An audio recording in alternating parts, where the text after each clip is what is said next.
नंदुरबारमध्ये हाणामारीत आदिवासी तरुणाच्या मृत्यू प्रकरणी कारवाईसाठी संघटना आक्रमक। आंदोलकांकडून जिल्हाधिकारी कार्यालय परिसरात गाड्यांची तोडफोड। पोलिसांनी जमावाला पांगवण्यासाठी अश्रुधुराच्या नळकांड्या फोडल्या।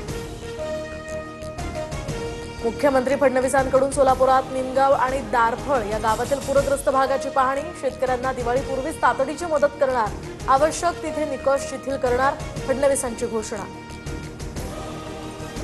राज्यातील बळीराजावर आसमानी संकट। मुख्यमंत्र्यांसह दोन्ही उपमुख्यमंत्र्यांचा बांधावर जात शेतकऱ्याला धीर।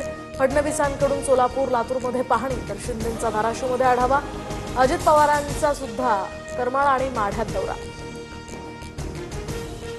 धाराशिवमधील पूरग्रस्तांना उपमुख्यमंत्री शिंदेंकडून मदतीचा हात तर भूम परांडा कळंबमधील 10,000 कुटुंबांना 50 टेम्पो भरून किट। मदतीच्या किटवर शिंदेंसह सरनाईकांचाही फोटो। दाढीचे फोटो लावून पूरग्रस्तांना मदत हा निर्लज्जपणा। एकनाथ शिंदेंनी पाठवलेल्या मदतीच्या किटवरून संजय राऊतांची टीका। तर मदत करताना 65 मिलीमीटर पावसाची अट ठेवणार नाही। अडचणीच्या काळात नियमांवर फार बोट ठेवू नका, निधीची चिंता करू नका, अजित पवारांचं आश्वासन। राज्यात उद्यापासून 29 सप्टेंबरपर्यंत 5 दिवस मुसळधार पावसाचा इशारा। मराठवाड्यामध्ये 27 सप्टेंबर रोजी काही भागात पावसाची तीव्रता असणार तर पूरग्रस्तांसमोरील संकट आता अधिक गडद होणार। कृषी मंत्री भरणेंकडून छत्रपती संभाजीनगरमध्ये पाहणी। अधिकारी पंचनामे करत नाहीत, शेतकऱ्यांनी वाचला तक्रारींचा पाढा। हेक्टरी 50,000च्या मदतीचीही मागणी। जालन्यात धनगर समाजाचा इशारा मोर्चा। धनगर समाजाला एसटीत आरक्षणाच्या मागणीसाठी हा मोर्चा काढण्यात आला। भाजपचे आमदार गोपीचंद पडळकर यांची देखील हजेरी। डॉक्टर व्हायचं नसल्यानं 19 वर्ष विद्यार्थीची गळफास घेत आत्महत्या। चंद्रपुरातील नवरगावातली धक्कादायक घटना।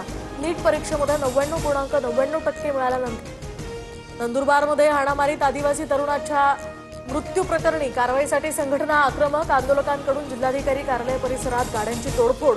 पोलिसांनी जमावाला पांगवण्यासाठी अश्रुधुराच्या नळकांड्या फोडल्या। मुख्यमंत्री फडणवीसांकडून सोलापुरात निमगाव आणि दारफळ या गावातील पूरग्रस्त भागाची पाहणी। शेतकऱ्यांना दिवाळीपूर्वीच तातडीची मदत करणार, आवश्यक तिथे निकष शिथिल करणार, फडणवीसांची घोषणा। राज्यातील बळीराजावर आसमानी संकट। मुख्यमंत्र्यांसह दोन्ही उपमुख्यमंत्र्यांचा बांधावर जात शेतकऱ्याला धीर। फडणवीसांकडून सोलापूर लातूरमध्ये पाहणी तर शिंदेंचा धाराशिवमध्ये आढावा। अजित पवारांचा सुद्धा करमाळ आणि माढ्यात दौरा। धाराशिवमधील पूरग्रस्तांना उपमुख्यमंत्री शिंदेंकडून मदतीचा हात तर भूम परांडा कळंबमधील 10,000 कुटुंबांना 50 टेम्पो भरून किट। मदतीच्या किटवर शिंदेंसह सरनाईकांचाही फोटो। दाढीचे फोटो लावून पूरग्रस्तांना मदत हा निर्लज्जपणा। एकनाथ शिंदेंनी पाठवलेल्या मदतीच्या किटवरून संजय राऊतांची टीका। तर मदत करताना 65 मिलीमीटर पावसाची अट ठेवणार नाही। अडचणीच्या काळात नियमांवर फार बोट ठेवू नका, निधीची चिंता करू नका, अजित पवारांचं आश्वासन। राज्यात उद्यापासून 29 सप्टेंबरपर्यंत 5 दिवस मुसळधार पावसाचा इशारा। मराठवाड्यामध्ये 27 सप्टेंबर रोजी काही भागात पावसाची तीव्रता असणार तर पूरग्रस्तांसमोरील संकट आता अधिक गडद होणार।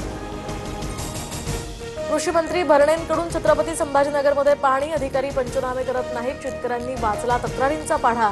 हेक्टरी 50,000च्या मदतीचीही मागणी। जालन्यात धनगर समाजाचा इशारा मोर्चा। धनगर समाजाला एसटीत आरक्षणाच्या मागणीसाठी हा मोर्चा काढण्यात आला। भाजपचे आमदार गोपीचंद पडळकर यांची देखील हजेरी। डॉक्टर व्हायचं नसल्यानं 19 वर्ष विद्यार्थीची गळफास घेत आत्महत्या। चंद्रपुरातील नवरगावातली धक्कादायक घटना। नीट परीक्षेमध्ये 99.99% मिळाल्यानंतर सुद्धा जीवन संपवलं।